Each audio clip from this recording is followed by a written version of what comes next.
মালাস রান্নাঘরে আপনাদের সবাইকে স্বাগত। চলুন আজ কি রেসিপি করছি সেটা দেখুন এবং দেখে ভালো লাগলে লাইক, শেয়ার, সাবস্ক্রাইব অবশ্যই করবেন।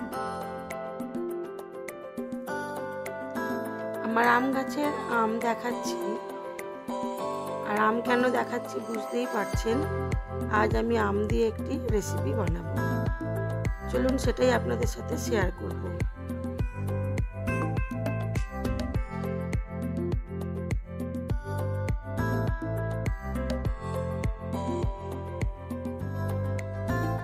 আমার গাছে প্রচুরই আম হয়, সেই আম দিয়ে আমি নানা রকম জিনিস তৈরি করি।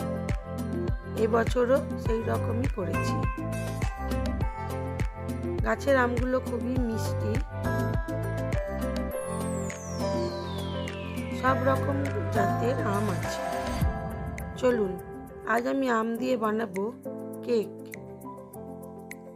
আমার মেয়ে এখানে আমটাকে আগে চেঁচে মিক্সিতে একটু ফেটিয়ে নেবে। আজ মেয়েই বেশিটা করবে আর আমি ক্যামেরা ধরবো।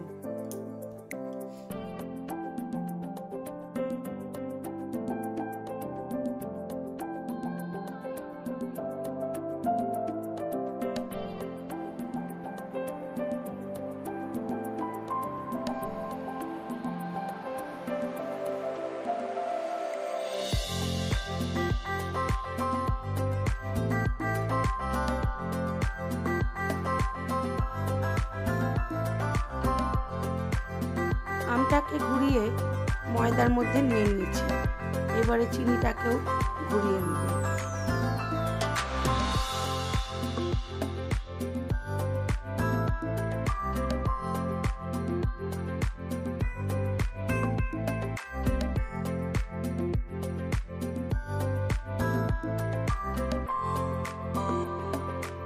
আম আর চিনিটাকে ভালো করে মিশিয়ে নিয়ে এর মধ্যে অল্প অল্প করে দুধ দিয়ে এটাকে ঘুরিয়ে নেবে। আরও একটু আম লাগবে, দিয়ে দিল। এইবারে দুধ দিয়ে এটাকে ভালো করে ফেটিয়ে নিল। সব উল্টো পাল্টা হয়।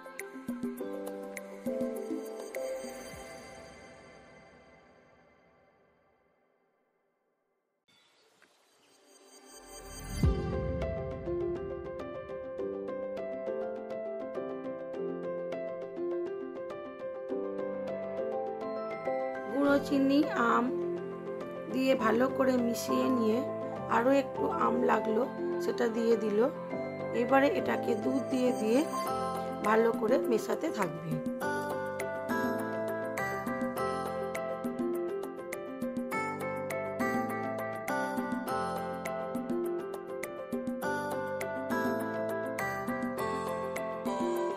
ভালো করে মেশানোর পর দিয়ে দেওয়া হলো সাদা তেল। আপনারা চাইলে ঘি বা বাটারও ইউজ করতে পারেন। তারপরে দেওয়া হলো বেকিং সোডা। এবারে আমি লাস্ট ফিনিশিংটা করে নিচ্ছি। বেকিং সোডা দিয়ে একই দিকে বাটারটাকে ঘোরাতে হবে, এদিক ওদিক করে ঘোরালে হবে না। একই দিকে ঘোরালে কেকটা খুব নরম ও স্পঞ্জি হবে।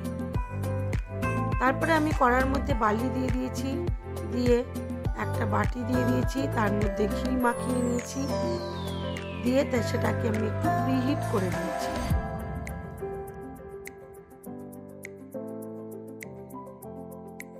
বাটিটা খুব ভালো করে গরম হয়ে যাওয়ার পর ওর মধ্যে দিয়ে দিলাম ফেটিয়ে নেওয়া ব্যাটারটা, দিয়ে ঢাকা চাপা দিয়ে দিলাম।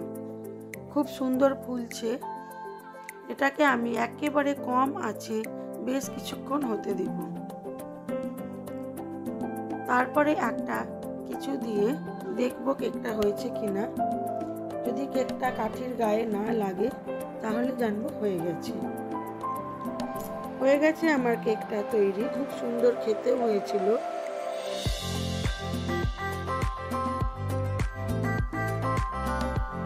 আমার এই ভিডিওগুলো যদি আপনাদের ভালো লেগে থাকে তাহলে লাইক, শেয়ার, কমেন্ট অবশ্যই করবেন।